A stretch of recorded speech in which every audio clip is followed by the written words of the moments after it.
ராகவேந்திரா காரில் இருந்து இறங்கிய வேகத்தில் கிருஷ்ணாவை இக்னோர் செய்துவிட்டு செக்யூரிட்டியிடம் சென்று பலார் என ஓங்கி அறைந்தார். அந்த சத்தம் அந்த இடம் முழுக்க எதிரொலித்தது. அந்த இடமே சைலண்ட் ஆகிவிட்டது. இதை பார்த்தவுடன் கிருஷ்ணாவின் முகம் பேய் அறைந்தது போல மாறிவிட்டது. அவன் தன்னை மறந்து அவனே அடி வாங்கியது போல கன்னத்தில் கை வைத்தார். அவந்திகாவுக்கும் கிருஷ்ணாவுக்கும் சிவாவை பற்றிய உண்மை தெரிய வருமா? சிவா இந்த சிச்சுவேஷனை எப்படி ஹேண்டில் செய்ய போகிறார்? How dare you to talk to Shiva like this? உனக்கு யார் அந்த அத்தாரிட்டி கொடுத்தது என்று உச்சகட்ட கோவத்தில் அவர் கேட்க, செக்யூரிட்டி கன்னத்தை பிடித்தபடி பயந்த குரலில், அவன் டாக்ஸில வந்தான், நிச்சயமா அவன் என்று சொல்லிக் கொண்டிருக்க, அவன் சிவாவை மரியாதை இல்லாமல் அவன் இவன் என்று பேசுவதை கேட்டு ப்ராப்பர்ட்டி மேனேஜர் அவனை எரித்து விடுவது போல முறைத்தார். அதை பார்த்து பயந்து போன செக்யூரிட்டி தன்னுடைய வார்த்தைகளை மாற்றிக்கொண்டு, அவரு இந்த வில்லாவோட ஓனரா இருக்க முடியாதுன்னு நினைச்சு கிருஷ்ணா சாரு கூட அவரை பத்தி முன்னாடியே தெரிஞ்சிருக்கு. அவர் சொன்னதை வச்சுதான் நான் அவரை உள்ள விட மாட்டேன்னு சொன்னேன். என்ன மன்னிச்சிருங்க சார். செக்யூரிட்டி எவ்வளவோ கெஞ்சியும் மேனேஜர் அவனை மன்னிக்க தயாராக இல்லை. அவனை கோபமாக அங்கிருந்து போகச் சொன்னார். ப்ராப்பர்ட்டி மேனேஜர் செக்யூரிட்டியிடம் பேசிய விதத்தை பார்த்து கிருஷ்ணாவும் ஷாக் ஆகிவிட்டார். ராகவேந்திரா ஏன் சிவாவுக்காக செக்யூரிட்டியிடம் கோவப்படுகிறார் என்று கிருஷ்ணாவுக்கும் தெரியவில்லை. அவர் சிவாவிடம் வந்து, என்ன மன்னிச்சிருங்க மிஸ்டர் சிவா, இதெல்லாம் என்னோட தப்புதான். நான் தான் முன்னாடியே செக்யூரிட்டி கிட்ட உங்களை பத்தி சொல்லி இருக்கணும். ரியலி சாரி சார் என்றார். அவ்வளவு பெரிய ஆள் எதற்காக ஒரு சாதாரண மனிதனிடம் இவ்வளவு பணிவாக நடந்து கொள்கிறார் என்ற ஒரே கேள்விதான் கிருஷ்ணாவின் மனதில் திரும்ப திரும்ப ஓடிக்கொண்டே இருந்தது. சிவா பாக்கெட்டில் கைகளை வைத்துக்கொண்டு ஸ்டைலாக, உங்க செக்யூரிட்டியும் கிருஷ்ணாவும் நான் இந்த வில்லாக்குள்ள போக தகுதி இல்லாதவன்னு நினைக்கிறாங்க. நீங்க என்ன சொல்றீங்க? நான் உள்ள போகலாமா என்று கேட்க, இதை கேட்டுக்கொண்டிருந்த கிருஷ்ணா நடுங்கிக் கொண்டிருந்தார். இந்த வில்லா மட்டும் சிவாவுக்கு சொந்தமானதாக இருந்துவிட்டால் நிச்சயமாக அவனுக்கு வேலை போவது உறுதி. ஏற்கனவே தர்மா குரூப்ஸ் அவனுடைய அக்ரிமெண்டை கேன்சல் செய்ததால் அவன் கிட்டத்தட்ட எல்லாவற்றையும் இழந்து தெருவுக்கு வந்துவிடும் சிச்சுவேஷனில் இருந்தார். அதன் பிறகு மிகவும் சிரமப்பட்டு இப்படி ஒரு வாய்ப்பு கிடைத்திருந்தது.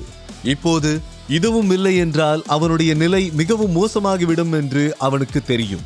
அந்த பயத்தில் இந்த வில்லா நிச்சயமாக சிவாவுக்கு சொந்தமானதாக இருந்துவிடக் கூடாது என்று கடவுளை வேண்ட ஆரம்பித்து விட்டார். ஆனால் அவன் எது நடக்கக்கூடாது என்று நினைத்தானோ அதுதான் நடந்தது. என்ன கிருஷ்ணா, என்ன இதெல்லாம்? இந்த ரெனோவேஷன் ஒர்க் வேணுங்கிறதுக்காக நீங்க எவ்வளவு தூரம் ரெக்வெஸ்ட் பண்ணீங்கன்னு ஞாபகம் இருக்கா? இந்த வில்லா யாருக்கு சொந்தமானதா இருக்கணும் இருக்க கூடாதுன்னு முடிவு பண்ண நீங்க யாரு? நீங்க வந்த வேலையை மட்டும் பார்க்க வேண்டியது தானே. இப்ப சொல்றேன் கேளுங்க. இது சிவாவுக்கு சொந்தமான வில்லா. ஆல்ரெடி ஃபார்மாலிட்டிஸ் எல்லாம் முடிஞ்சிடுச்சு. காட் இட் என்று கத்தி சொன்னார். இதை கேட்டவுடன் கிருஷ்ணாவுக்கு கண்கள் இருண்டு தலை சுற்றுவது போல இருந்தது.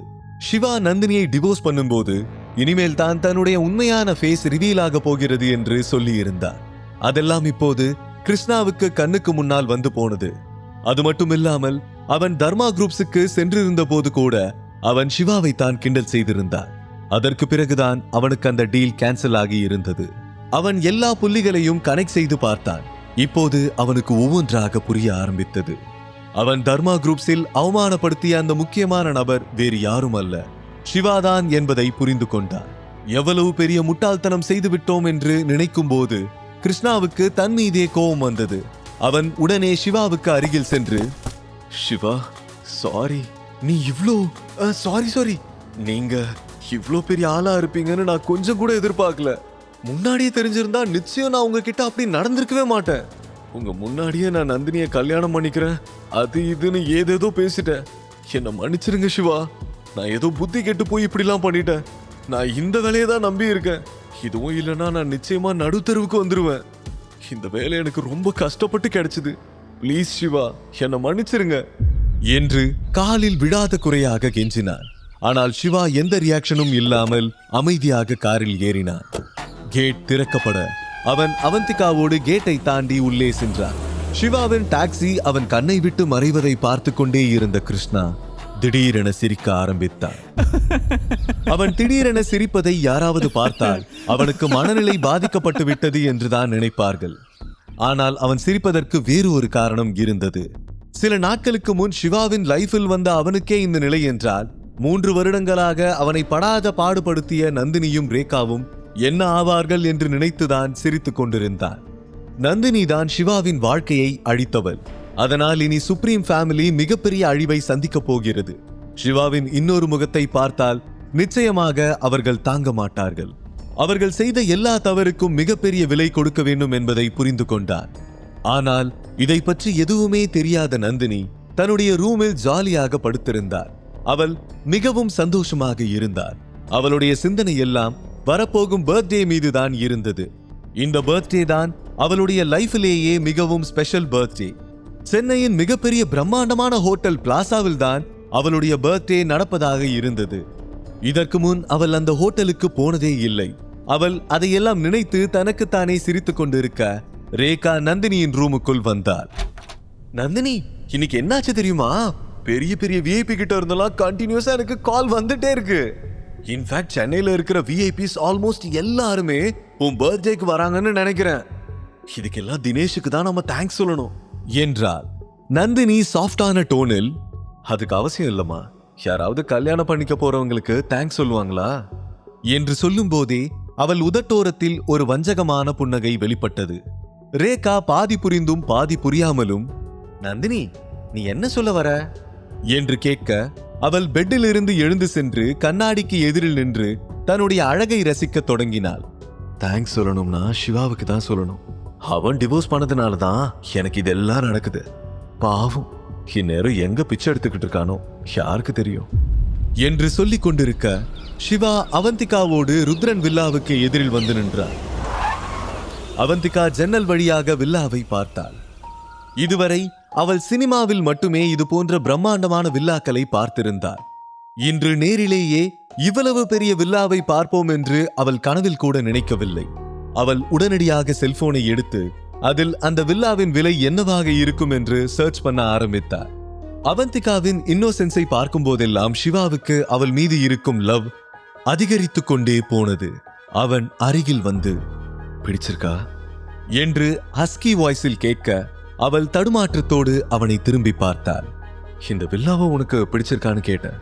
இது அழகா இருக்கா என்று கேட்க, என்னது அழகா இருக்காவா? என்ன கேள்வி இது? இது எவ்வளவு அழகா இருக்கு தெரியுமா? வெரி வெரி பியூட்டிஃபுல் என்று குழந்தைத்தனமாக கூறினார். உனக்கு பிடிச்சிருந்தா நீயே எடுத்துக்கோ என்று சொல்ல அவள் ஷாக் ஆகி அவன் பக்கம் திரும்பினார். உடனே அவன் பேச்சை மாற்றி, ஐ மீன் நான் என்ன சொல்ல வந்தேன்னா, நான் மட்டும் இந்த வில்லால தனியா தானே இருக்க போறேன். இனிமே நீ அந்த ஹாஸ்டலுக்கு போக வேணாம், என் கூட இங்கேயே இருந்துடுன்னு சொல்ல வந்தேன் என்றான். நானா? எப்படி சிவா? நான் எப்படி உன் கூட இருக்க முடியும்? பார்க்குறவங்க என்ன சொல்லுவாங்க? ஏற்கனவே போட் கிளப் ஆஃபீஸில் வச்சு நந்தினி என்ன பேசுனான்னு ஞாபகம் இருக்குல்ல? அவள் சும்மாவே உன்னையும் என்னையும் சேர்த்து தப்பா பேசுவா. இப்போ நான் உன் வீட்டில் உன் கூடவே ஒன்னா இருக்கேன்னு தெரிஞ்சா அவள் எப்படி பேசுவான்னு என்னால் நினைச்சு கூட பார்க்க முடியல. வேணா சிவா, இதெல்லாம் எதுக்கு என்று சோகமாக கூறினார். அவள் சொல்வது உண்மைதான். நந்தினி அப்படி பேசக்கூடியவள் தான் என்று சிவாவுக்கு புரிந்தது.